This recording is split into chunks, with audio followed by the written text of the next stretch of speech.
Baik, terima kasih. Assalamualaikum warahmatullahi wabarakatuh. Pada kesempatan kali ini kita akan membahas atau melanjutkan beberapa materi yang belum saya sampaikan pada mata kuliah Botani Farmasi. Nah, pada perkuliahan kali ini kita akan membahas tentang klasifikasi dan tata nama tumbuhan.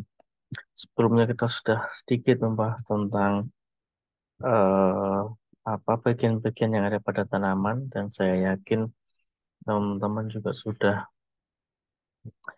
apa sedikit memahami karena memang ada beberapa hal yang baik saya sampaikan ataupun juga sudah disampaikan Pak Hafid sehingga eh, Mas dan Mbak semua bisa memahami dengan betul apa yang menjadi bagian-bagian penting dari tumbuhan. Nah, sekarang kita akan menjelaskan atau mempelajari tentang klasifikasi dan tata nama tumbuhan. Hal ini penting dalam botani farmasi karena kalau dari sisi farmasi sendiri, kenapa kita harus mempelajari tentang botani farmasi? Karena sebagian besar sumber bahan utama obat utamanya adalah eh, pengobatan tradisional atau herbal terapeutik itu sumbernya dari tanaman. Jadi oleh karenanya kita harus bisa atau memahami betul tentang tanaman itu sendiri. Ya, nah, klasifikasi dan tata nama itu perlu kita kuasai kaitannya dengan pemastian sampel atau validitas dari sampel yang akan kita gunakan. Apakah sampel tersebut betul tanaman yang sesuai dengan yang kita inginkan, atau bisa jadi bahwa tanaman tersebut bukan tanaman yang kita inginkan, ya, atau terindikasi palsu. Ya, nah, ini penting tentang klasifikasi. Kemudian tata nama tumbuhan ini juga penting bagi kita untuk mengetahuinya karena tata nama tumbuhan ini atau taksonomi ini bisa menjadi salah satu landasan dalam kita melakukan eksplorasi. Ya, nah ini jadi pentingnya klasifikasi dan tata nama usaha. Tata nama tumbuhan. Baik, sekarang kita akan lihat eh, di klasifikasi dan tata nama tumbuhan. Tadi saya sudah menyampaikan klasifikasi itu erat kaitannya dengan validitas sampel yang digunakan, apakah betul dia itu valid atau tidak, apakah dia itu sesuai dengan yang kita inginkan, karena di dalam tanaman sendiri ada beberapa tanaman yang bentuknya itu sangat mirip, tapi ternyata spesiesnya berbeda. Dan secara otomatis ketika spesiesnya berbeda, maka manfaat ataupun kegunaan itu pasti juga ada perbedaan. Oke, kita masuk ke taksonomi. Ya, jadi kalau kita berbicara taksonomi, itu kita harus mulai dari eh, kalimatnya dulu atau katanya dulu. Jadi taksonomi itu tersusun atas dua kata. Yang pertama adalah taksis atau susunan, nomos itu aturan. Ya, jadi taksonomi adalah susunan berdasarkan aturan tertentu. Ya, itu berdasarkan katanya. Ya, apa makna dari kata taksonomi sendiri. Kemudian menurut Lawrence, dalam bukunya Taxonomy of Vascular Plants, itu cabang ilmu biologi yang mencakup identifikasi tanaman dan juga klasifikasi pada objek biologi. Nah, ini unsur utama taksonomi itu ada identifikasi, kemudian pengenalan, kemudian tata nama, dan bagaimana pengklasifikasiannya. Nah, ini unsur utama taksonomi. Jadi taksonomi tidak hanya melulu tentang penamaan saja, tapi sebelum kita menyimpulkan bahwa tanaman tersebut adalah identitasnya seperti ini, apakah dia masuk dalam genus A, genus B, genus C, atau seterusnya, itu tahapannya harus ada yang dilakukan. Apa? Yaitu identifikasi. Kita melakukan serangkaian analisis, Misalkan, seperti yang sudah teman-teman lakukan di laboratorium, mengidentifikasi bagaimana sel atau jaringan meristem yang ada pada suatu tanaman tersebut. Apakah karakternya itu sesuai dengan karakter tanaman tersebut? Kemudian, apakah sel-sel ergastik yang dimiliki oleh tanaman tersebut itu sama dengan yang kita harapkan atau yang ada pada tanaman yang sesuai kita inginkan atau tidak. Nah, itu adalah tahapan identifikasi. Setelah kita mengetahui identitasnya atau karakteristiknya secara jelas, maka masuklah kita kepada tadi tata nama tadi dan juga klasifikasi. Ya, jadi itu bagian dari taksonomi. Jadi taksonomi tidak bisa dipisahkan dari identifikasi, menganalisis, kemudian banyak hal jaringan sel yang harus kita analisis, kemudian baru kita simpulkan, kita bandingkan dengan referensi, apakah betul, kita bandingkan dengan textbook, kemudian guideline-guideline yang lain, ya itu seperti apa. Nah, itu taksonomi. Nah, konsepnya taksonomi tadi ada tiga bagian. Yang pertama adalah identifikasi. Apa itu identifikasi? Ya, dalam konsep taksonomi itu, identifikasi ini adalah mengungkapkan dan menetapkan identitas, menentukan namanya yang benar, dan tempatnya yang tepat dalam sistem klasifikasi. Ya, kita tahu eh, di dalam taksonomi itu yang paling tinggi ada kingdom.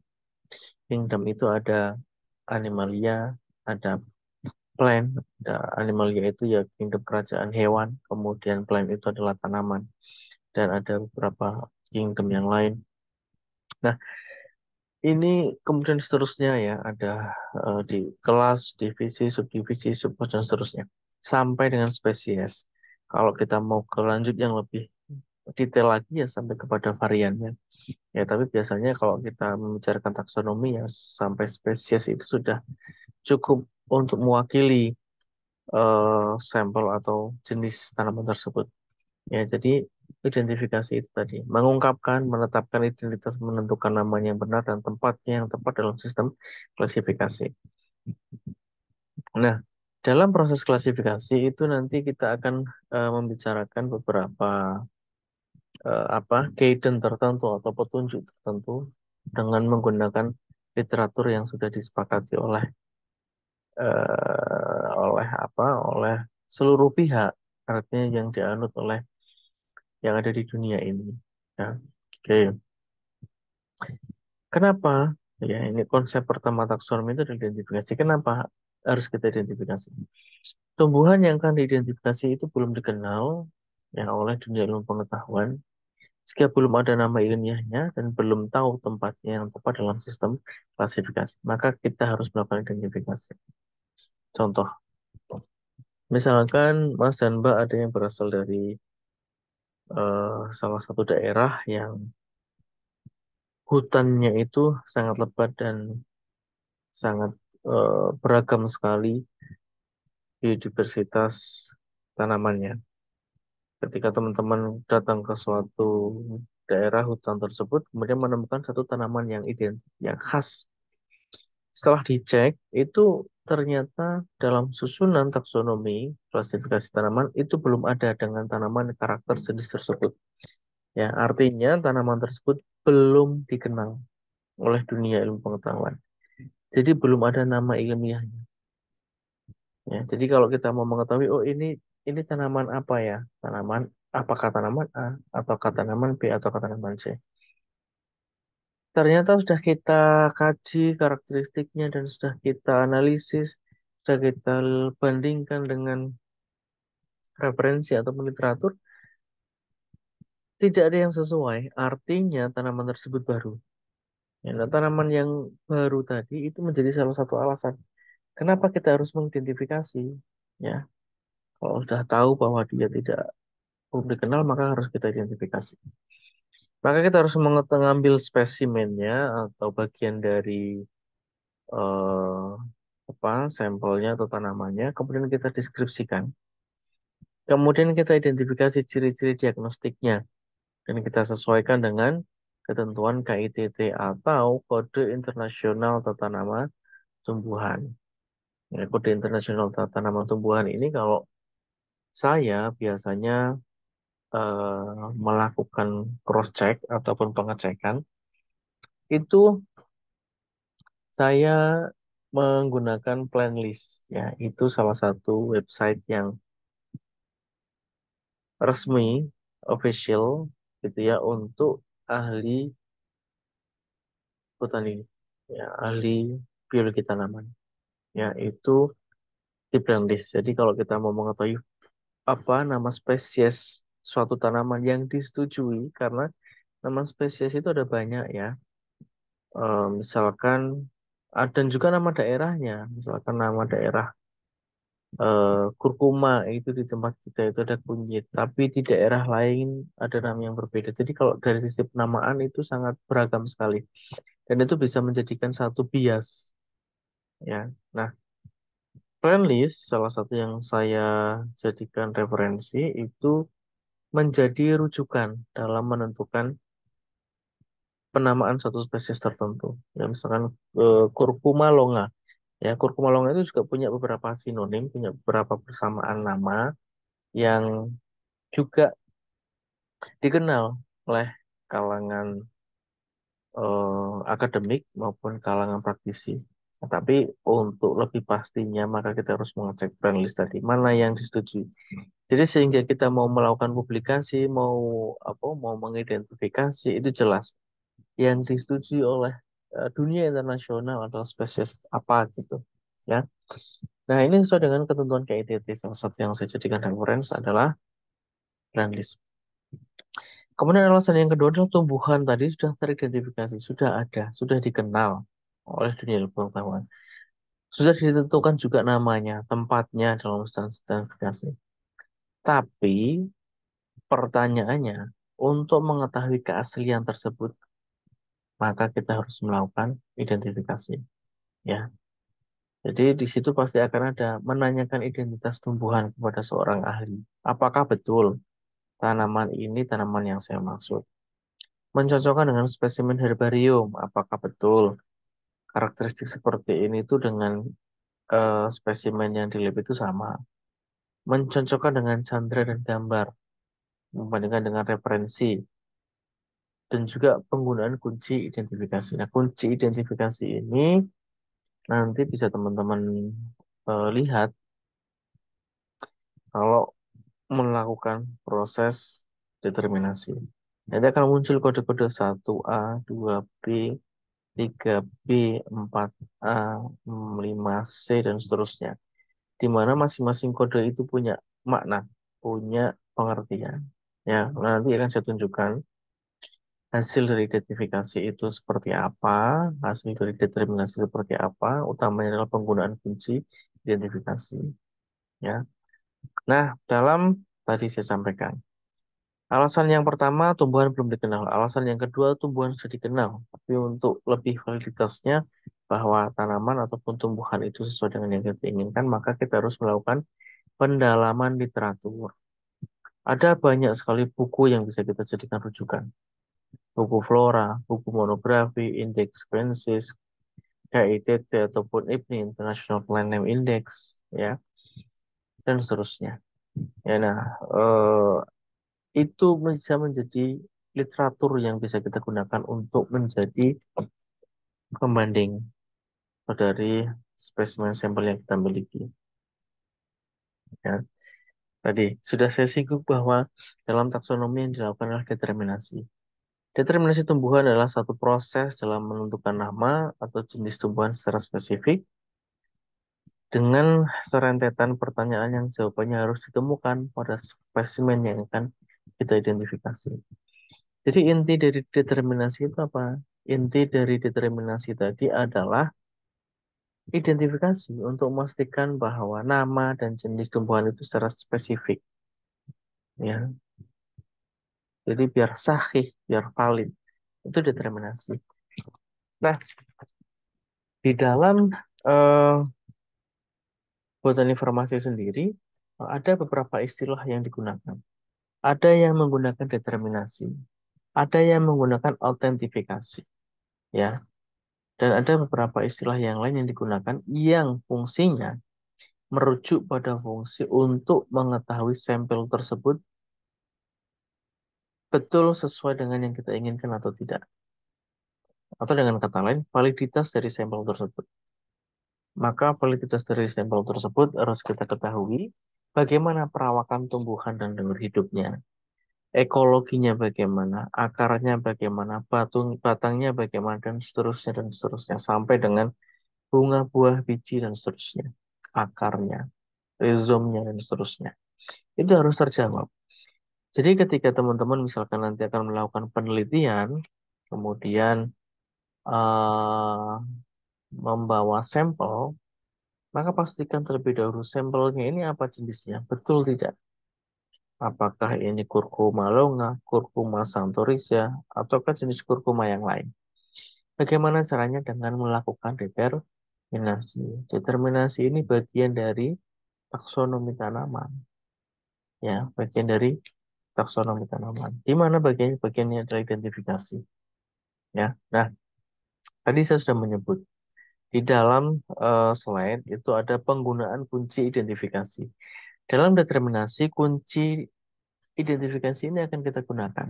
Contoh, ya, kunci determinasi itu nanti akan memunculkan nomor dan juga huruf yang seperti ini. Misalkan satu, dia A.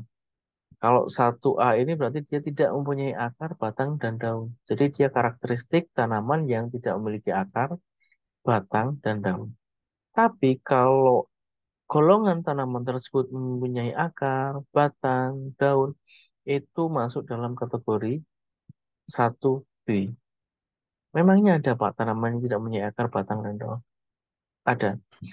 Saya berikan salah satu contohnya adalah kaktus. Kaktus itu adalah tanaman yang dia tidak memiliki daun, ya. Dia memiliki batang. Memang ada beberapa referensi yang menyebutkan kaktus itu memiliki daun. Karena di dalam batang kaktusnya itu bisa melakukan proses fotosintesis. Tapi secara apa karakteristik kaktus itu tidak ada daunnya, ya. Morfologi daunnya tidak ada, ya. Jadi dia kalau kaktus kita identifikasi satu ya A karena tidak memiliki salah satu bagian dari akar, batang ataupun daun. Kemudian kita lanjut dari situ, lanjut yang kedua. Ya, misalkan yang kedua, kalau misalkan dia satunya A memiliki akar, akarnya akar yang seperti apa? Apakah akar tunggal ataukah akar serabut? Ya, kalau sudah dua diidentifikasi, maka yang ketiga, ukuran tubuhnya bagaimana? Makroskopis atau mikroskopis? Ya. Kemudian lanjut yang keempat, bentuk daunnya bagaimana? Menyerupai pita atau tidak? Sampai dengan dan seterusnya. Kode ini ada banyak sekali jumlahnya dan ada lompatan. Ya, ada lompatan. Misalkan sudah sampai pada kode yang ke eh, tiga, misalkan ukuran tubuhnya makroskopis atau mikroskopis, akan ada guideline atau petunjuk, ya, dari tiga ini nanti akan ke lanjut ke kode yang keberapa, bisa jadi langsung ke 14 ataupun 15. Itu ada guideline-nya, ada petunjuknya tergantung hasil identifikasi yang kita peroleh, ya. Kalau misalkan sama, kalau teman-teman mengisi kuesioner lah, apakah Anda angkatan 2019 atau 2020 atau 2021 misalkan, teman-teman ternyata 2020. Nanti halaman berikutnya akan berbeda dengan teman-teman yang dari 2019. Contohnya seperti itu, ya. Jadi dalam menentukan hasil identifikasi ini akan menunjukkan atau akan menentukan tahapan identifikasi berikutnya. Ya, contoh bentuk daun menyerupai pita. Ya, kemudian yang B, bentuk daun tidak menyerupai pita.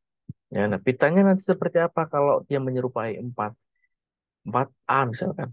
Dia menyerupai pita. Pitanya yang seperti apa? Maka akan ada guideline atau petunjuk ke pertanyaan atau kode apa identifikasi yang berikutnya. Ya, nah ini bisa kita temukan di mana? Ini bisa kita temukan ketika kita memiliki buku referensi atau buku literatur yang bisa kita jadikan pembanding atau komparator. Ya, jadi hasil dari determinasi apa? Hasilnya ini satu a 2b 3c 3a 4b dan seterusnya. Sampai nanti akan berujung pada hal yang paling spesifik. Ya, misalkan apa sel ergastiknya apa, ya, kemudian stomatanya bagaimana, jaringan sel dari daun tersebut seperti apa. Nah, itu akan menjawab si sampel atau tanaman tersebut itu masuk ke spesifikasi namanya yang mana? Apakah dia masuk ke spesies A, spesies B, atau spesies C? Ya, bahkan belum sampai spesies, misalkan sampai kelas, dia masuk kelas apa? Ya, itu hasil dari identifikasi berdasarkan kode kunci determinasi ini. Ya, oke. Contoh, nah ini identifikasi penelitian yang pernah saya lakukan, di mana saya melakukan identifikasi eh, spesiesnya adalah Nigella sativa atau jinten hitam. Yang klasifikasinya, divisinya adalah Magnoliophyta, kelasnya adalah Magnoliopsida, anak kelasnya Magnolidae, bangsanya Ranunculales, sukunya Ranunculaceae, marganya Nigella, jenisnya Nigella sativa L. Ya. Kingdomnya ya pasti, ini kan belum terjadi kingdomnya ya pasti plant, lantai, ya, itu tanaman. Nah, ini akan muncul kunci identifikasi seperti ini. Satu b 2b ini maknanya apa? Maknanya adalah seperti yang saya sampaikan di sini. Satu b 2b dia mempunyai akar. Akarnya bagaimana serabut atau tulang serabut. Ya. Kemudian tiganya B, 3B itu apa? Ukuran tubuhnya makroskopis. Kemudian empatnya 4B. Empatnya bentuk daunnya menyerupai pita. Nah ini seperti ini pertanyaan yang seperti ini. Kemudian ini bisa langsung lanjut 12B. Ya ini tergantung dari dan hasil dari identifikasi. Nah, kebetulan hasil yang identifikasi saya itu dia kemudian masuk ke 53, jawabannya adalah A, ya, dan dia masuk kategori Ranunculaceae. Sukunya adalah Ranunculaceae. Untuk menentukan sampai dengan tahapan spesies, maka kita harus lanjut lagi. Satu b 3b kemudian 5. Lanjut. Di sini kan 4b terpotong ya. Langsung ke 12b. Kita coba yang kelima, 5A. Ternyata limanya A. 5A berarti yang suku Ranunculaceae, yang 5A itu adalah Nigella. Nigellanya Nigella sativa. Nah, ini adalah gambaran atau contoh dari hasil determinasi yang kita lakukan untuk memastikan bahwa sampel itu sesuai dengan yang kita maksud atau valid sesuai dengan yang kita inginkan. Gitu. Nah, kemudian konsep taksonomi yang kedua, kalau tadi konsep yang pertama adalah identifikasi, sekarang konsep taksonomi yang kedua yaitu tentang tata nama. Jadi nama ilmiah adalah nama-nama dalam bahasa Latin atau bahasa yang diperlakukan sebagai bahasa Latin tanpa memperhatikan dari bahasa mana asalnya. Ya, gampangannya ini ya tata nama ini yang sesuai dengan kesepakatan dunia, mana yang dunia akui. Ya, nah bagaimana melihat nama tersebut diakui atau tidak? Salah satunya tadi yang saya sampaikan di plantlist.org itu adalah organisasinya ahli-ahli tanaman yang saya tidak tahu konferensinya berapa tahun satu kali, tapi pasti akan ada update terbaru. Ya, mana yang diakui nama dari tanaman tersebut.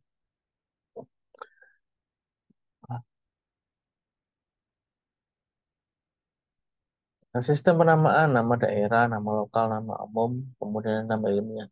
Nama umum ya sifatnya umum ya, sesuai dengan yang ada di daerah tersebut. Tapi kalau nama ilmiah itu harus sesuai dengan aturan yang disepakati oleh dunia. Ya, untuk pisang, ini nama umumnya pisang, banana, gedang. Itu nama daerah, nama lokal, nama umum. Tapi kalau kita sudah masuk dalam fase atau tahapan saintifik, maka kita harus menggunakan Musa acuminata. Ya, ini salah satu jenis spesies pisang. Kalau kita lihat spesies pisang apa saja ya pasti ada banyak sekali macam dari spesies pisang itu. Oke.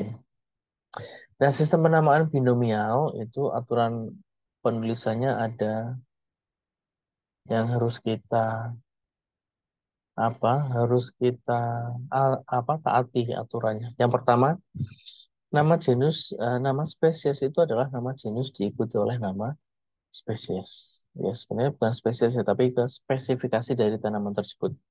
Makanya contoh misalkan tadi Nigella sativa. Kan? Nigella itu adalah genusnya. Spesifikasinya adalah sativa. L itu apa? L-nya adalah bukan nama Latin, tapi L itu adalah nama penemunya.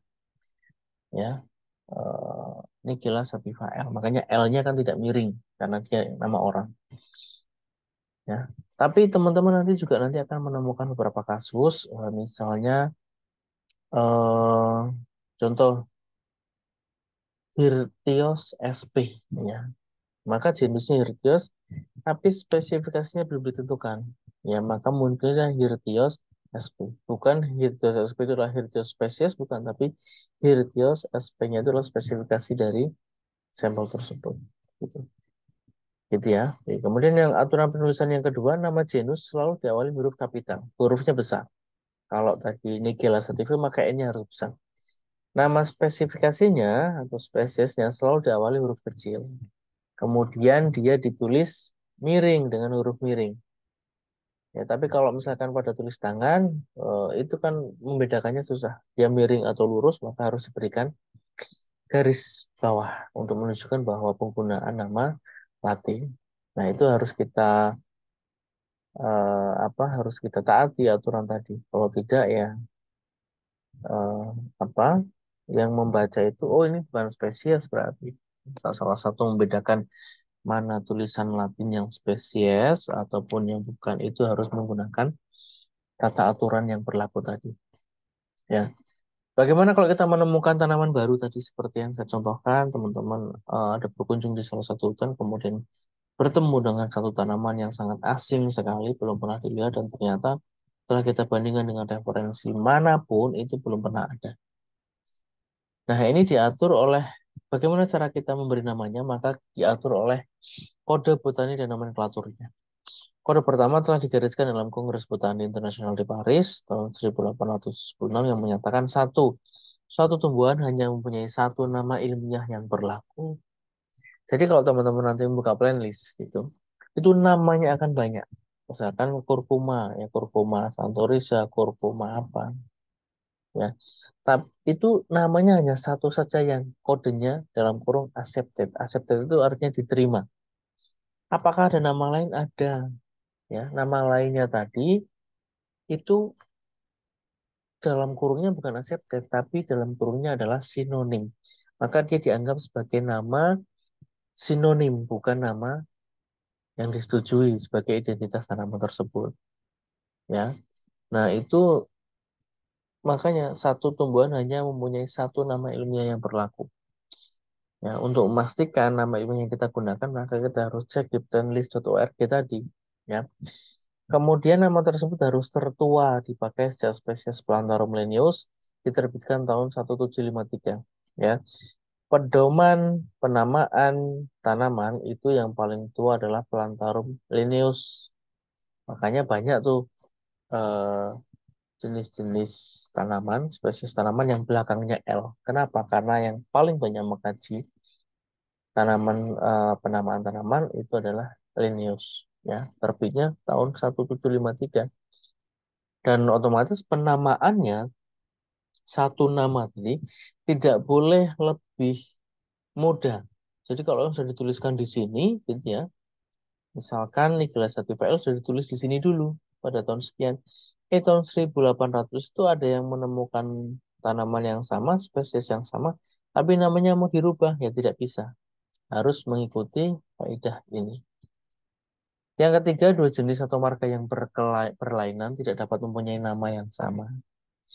Jadi jenis atau marga yang berbeda itu penamanya tidak boleh sama. Ya, kemudian yang keempat, nama gabungan marga dan jenis harus diikuti nama atau nama-nama penemunya. Nah, penemunya siapa? Biasanya L. Linnaeus tadi. Nah, kemudian untuk lebih memudahkan maka digunakanlah International Code of Botanical Nomenclature atau ya sebutnya ya tadi KIT tadi ya apa KITT. Ya, KITT itu adalah kode internasional tata nama tumbuhan.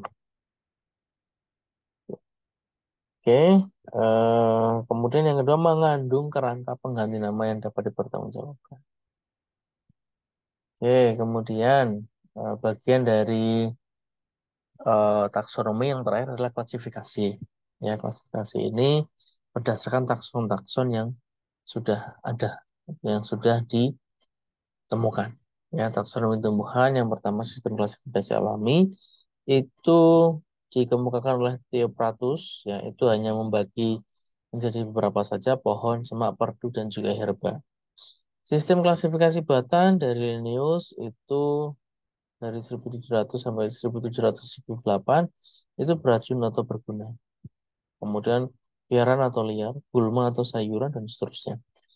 Kemudian sistem klasifikasi yang paling tinggi ini adalah sistem klasifikasi filogenetik, di mana klasifikasi filogenetik ini tergantung dari identifikasi genetika. Jadi DNA-nya seperti apa.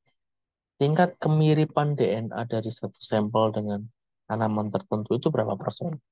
Ya, nah itu ada aturannya. Kalau lebih dari 97% maka boleh diakui. Tapi kalau kurang dari 97% maka harus kita cari alternatif yang lain agar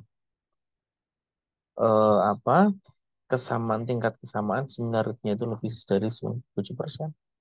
Ya. Nah, ini sistem klasifikasi yang paling tinggi nih menggunakan filogenetik. Oke, jadi tadi sudah kita bahas tentang taksonomi, konsepnya yang pertama adalah identifikasi, konsep yang kedua itu adalah eh, tata nama, ya. Kemudian yang ketiga adalah klasifikasi. Kemudian kita masuk ke sejarah perkembangan ketiga sistem klasifikasi, yaitu sistem habitus, sistem numerik, periode sistem alam, dan periode sistem filogenetik. Nah, ini tingkatan taksonomi berdasarkan Carolus Linnaeus, ya, itu membagi menjadi beberapa takson. Yang pertama adalah kingdom, kerajaan. Ya, biasanya opsinya yang sering kita kenal dua, lente ataupun eh, animalia. Ya, kemudian ada filum atau divisi, kemudian kelasnya apa, ordonya apa, famili, genus, spesies, dan bagaimana. Dalam menentukan dia masuk kingdom apa, filum apa, kelas apa, itu juga ada guide-nya, petunjuknya. Petunjuknya apa? Berdasarkan tadi, ya, kode-kode pada saat kita determinasi. Itu bisa menjadi clue ataupun apa kata kunci dalam kita menentukan taksonominya. Ya. Oke, tujuan dan manfaat klasifikasi yang pertama menyederhanakan objek studi makhluk hidup, ya, pengelompokan makhluk hidup, persamaan perbedaan ciri, kemudian jenjang takson, ya, kemudian mengelompokkan spesies, familinya apa, divisinya apa, dan seterusnya. Ya, kingdom yang pertama pelantai, ciri-ciri kingdom pelantai, organisme eukaryot multiseluler, mempunyai dinding sel yang tersusun selulosa, mempunyai klorofil A dan B digunakan untuk sintesis, mempunyai atau mampu menyimpan karbohidrat berupa zat tepung, embrionya dilindungi oleh jaringan tumbuhan parental. Ciri-ciri kingdom pelantai. Tapi kalau kita hanya sampai kingdom saja, mudah untuk kita eh, bedakan dan untuk analisis atau identifikasi. Ya mungkin ini kasusnya adalah mungkin di Sepongs, ya, Sepongs yang ada di laut. Itu kan kalau kita lihat secara physically, ya itu kan hampir mirip dengan tanaman karena dia tidak bisa bergerak. Tapi kalau kita lihat kepada jaringan-jaringan penyusun dari spons, itu ternyata dia masuknya sebagai kategori animalia, bukan pelantai. Ya, nah ini yang harus kita pahami bersama bahwa setiap identifikasi itu akan berujung pada klasifikasinya. Pengelompokan kingdom itu berdasarkan struktur ada habitus dan sampai dengan alat reproduksi dan cara reproduksinya seperti apa. Ya, spermatopita, ya, ataupun kromopita dan seterusnya. Ya, jadi kalau kita punya tumbuhan divisinya kalau pita, biopita, pteridopita, spermatopita, ya ini adalah pembagian dari tanaman tadi, divisinya apa saja. Kalau kita mengidentifikasi tanaman talus, ya berarti dia divisinya talophyta. Tapi kalau tanamannya adalah tanaman lumut, masuknya apa? Divisi Diphyta. Ya, kalau tumbuhan paku dari Diphyta, tumbuhan berbiji masuknya divisi Spermatophyta. Ya, jadi karakteristik dari tanaman tadi itu kemudian yang membawa atau yang memberikan petunjuk dia mau dimasukkan ke dalam takson yang mana. Oke. Contoh ya, ini dunia tambahan, dunia tumbuhan atau pelantai dibagi menjadi beberapa. Yang pertama, misalkan tumbuhan tidak berbembuluh, terdiri dari Bryophyta, tumbuhan berbulu dibagi menjadi Pteridophyta dan pertumbuhan biji dan seterusnya sampai dengan dia itu dikotil atau monokotil. Ya, nah ini nanti masuk pelan apa ini kingdom, setelah kingdom berarti di bawahnya itu ada divisi, divisinya apa, spermatophyta atau dan seterusnya. Ya, jadi itu adalah eh, salah satu hal dari pentingnya kita memahami tata nama taksonomi dan juga determinasi atau identifikasi. Ya, di mana ini penting untuk bisa kita pahami dalam kaitannya mencari sumber obat yang utamanya bersumber dari tanaman. Ya, mungkin itu yang bisa saya sampaikan yang berkaitan dengan klasifikasi dan juga tata nama suatu tanaman atau tumbuhan. Seandainya ada pertanyaan, silahkan teman-teman langsung bisa tulis di kolom komentar. Dan masih ada beberapa materi yang akan saya sampaikan sebagai pelengkap materi di perkuliahan botani farmasi. Terima kasih atas perhatiannya. Saya tutup pada materi kali ini. Assalamualaikum warahmatullahi wabarakatuh.